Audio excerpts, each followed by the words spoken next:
For Tolkien Reading Day 2026, 25th of March, Peter Jackson gave a small update regarding the Hunt for Gollum film, for which he works as a producer. Fun fact, that is also Eleanor's birthday, Sam's firstborn child. He also revealed that Stephen Colbert is co-writing another new film with his son and Philip Boyens.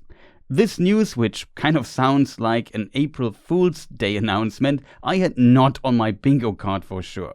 Colbert explains what the film will be about in that announcement video as well. He wants to cover the early chapters from Three's Company to Fog on the Barrow-downs, from Fellowship of the Ring, that did not make it into the first Peter Jackson Lord of the Rings film back in the day. This would also include Tom Bombadil. My name is Chris, aka ThePhilosophersGames, and people asked me about my opinion on that announcement, so here are my thoughts. Also, huge shoutouts and thank you to the artists who allowed me to use their fantastic artworks. Kimberly80, Sara Morello, Ted Naismith. You'll find their galleries linked in the description. Independent of if you like Stephen Colbert or not, it is definitely known for decades that he is a very passionate Tolkien fan, and we know that he knows the books very well. In addition, when you start writing a script for a media piece, you definitely do your research, and that will not be different for Stephen Colbert. In addition, he has the help of Philippa Boyens, who is very experienced in this matter as well, and also Stephen Colbert works in media for many decades and knows how to produce, how to write things for sure. He is a professional in this. However, I don't want to discuss Stephen Colbert. We will see what he will do with it if he is able. I can't tell, I don't know him personally, so I can't much comment on this. What I can comment on is, of course, what is in the books, what we might expect, and if it's potentially interesting, what we might get out of a film like this. I would assume that we will have kind of Sam tell his daughter Eleanor the story that is often not much told about, and then we come to the chapters Three's Company, a conspiracy, unmasked, the Old Forest, in the House of Tom Bombadil, and Fog on the Barrow-downs. What we don't see in the Peter Jackson films is that when Frodo leaves the Shire, he first sails back into Lobelia and then moves out of the Shire east to Buckland, to a place called Crickhollow. At that time, Buckland is not yet part of the Shire, so it's basically kind of part of it. Later it becomes part of the Shire, but that's just a technicality here. And from there, he leaves through the Old Forest, over the Barrow-downs, and then goes to Bree. While in the Old Forest, he gets into trouble with Old Man Willow, needs the help of Tom Bombadil, and then he leaves Tom Bombadil's house, and then gets into trouble with the Barrow-wights in the Barrow-downs. And then he is rescued by Tom Bombadil, and now he reaches Bree. In the films, it's more like, oh no, he's in the forest, and the Nazgul are chasing him. They escape over the Buckleberry Ferry, cut, and they stand at the gate of Bree. I think Philippa Boyens commented on this, that these events that they did not show in the film could still have happened. They are just not on screen. And here, basically, the idea of Stephen Colbert adds in and wants to show, in the Peter Jackson style, these events that were left out. That is roundabout the outline of the story without spoiling too many details. So let us now come to the question, could this be interesting, and what potential for stories that might expand this a bit are there?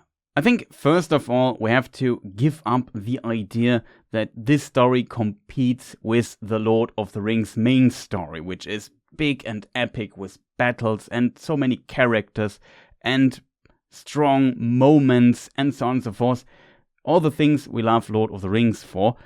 And these are much smaller stories, especially The Hunt for Gollum is more like a side story, so to say, where Tolkien definitely wrote some information about, but it is not a novel.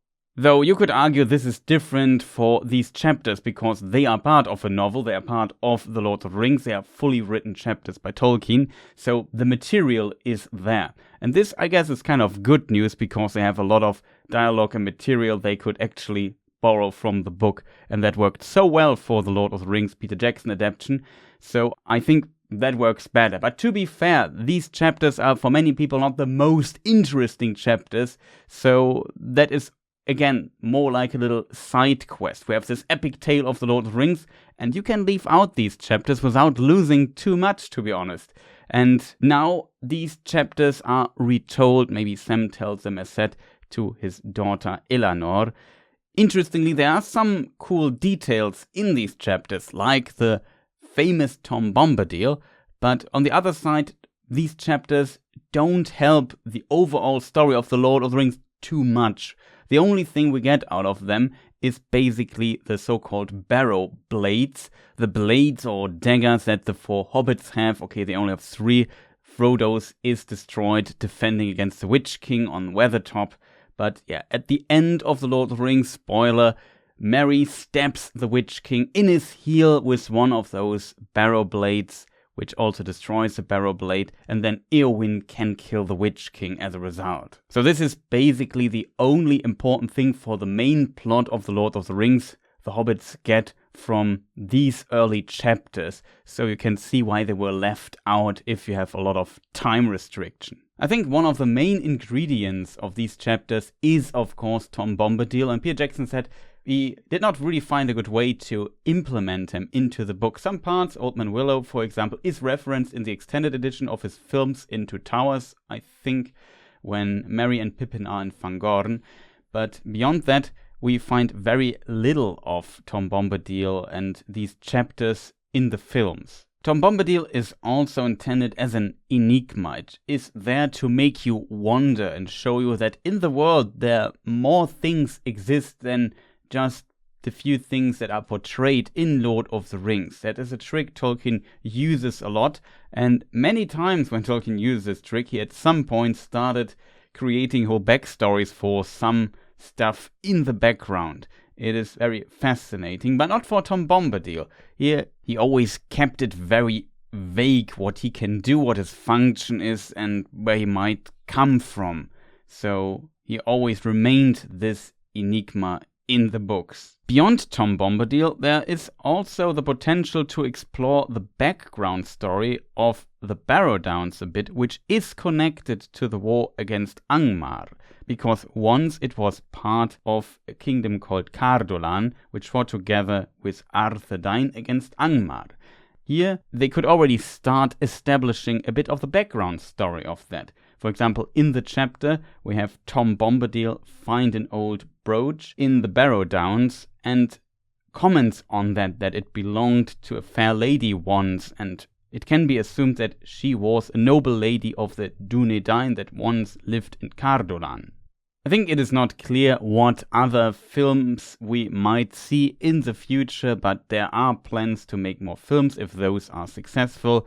And in my opinion, adapting the Angmar story at some point might be very likely, simply because it's a very iconic story we also have quite a few information about in the books. It would be also interesting, if this is successful, that they might also show us a scouring of the Shire, which is also another Shire chapter that was omitted from the Peter Jackson films, and that they also show it to us in a separate film. That also would be quite interesting, I think. When it comes to licenses, I think they should have all the rights, because it is part of Lord of the Rings, which they have the film rights for, and I guess the, for example, mentioned section about Angmar is also part of Appendix A, so they also have the rights for this, at least in theory, and as I understand the right situation here. When it comes to the entities living in the Barrow-downs, the Barrow-wights, it is also quite interesting. They were summoned there, according to Unfinished Tales, once by the Witch King, and he also visits them shortly before the Nazgul attack the Shire again. So there is some potential for some background story if they have the rights for that, and that would also be interesting to see on the screen, but to be fair, that is, I guess, not enough to fill a complete film. In addition, there are several side stories that happen in parallel or shortly before or after. For example, Farmer Maggot is visited by a Nazgul, and then the hobbits also visit Farmer Maggot and stay there for some time and have dinner with him. And also, in the meantime, Radagast and Gandalf will meet, and this leads to Gandalf going to Saruman. That is also an important detail here. Then there's a friend of the hobbits, Fredegar Bolger, who does not want to join the hobbits on their journey and basically stays in the Shire and stays in Crickhollow to kind of pretend that he's Frodo, which is very dangerous when the Nazgul come, and when they come he escapes and alarms everybody. So he also has a small role in the background, which also could be a bit more explored. Also, besides Tom Bombadil, we have another supernatural entity, Goldberry, his wife, the daughter of the River Woman.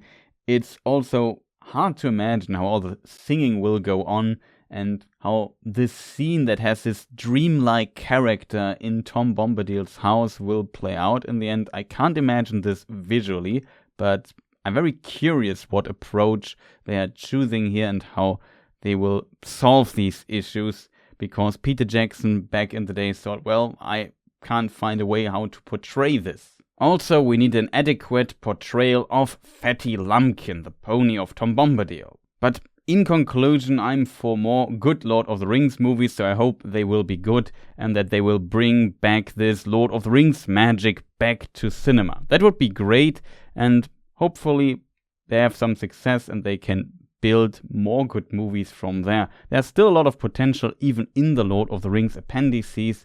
We had 2024, The War of the Rohirrim, which in my opinion was at least decent. It was not phenomenal, but I would say decent.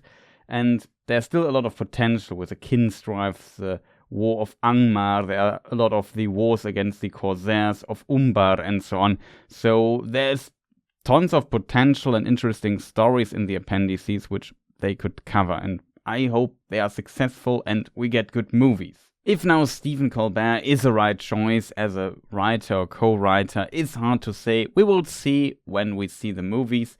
And in some scenarios, it's sometimes even better to have somebody who is not a fan. For example, the showrunner of Andor did also a phenomenal job, and he's not a Star Wars fan, so this can work as well. But there are also adaptations where the creator or the showrunner or the writers were big fans of the franchise and they still made good movies. It can go both ways, and at the end we have to look at the result and judge that. So personally, I'm just very curious what it will be, and I think if you do not expect an epic big story like Lord of the Rings itself, then you might even enjoy this one if it's done in a good way. We will see if that is the case. Thank you for watching. I hope you enjoyed this little video here. If so, feel free to press the like button, leave a comment, and tell me in the comments what you think about it. Are you interested in this part of the story? Can you imagine if this will work out? Do you have ideas how this might be structured in the end? Would you be interested in seeing the Wars of Angmar? Also, huge shoutouts and thank you to all my supporters on all the platforms, Patreon, YouTube, Twitch, Ko-fi and so on. Much appreciated. Thank you for your support. Again, thank you for watching and see you people next time. Goodbye.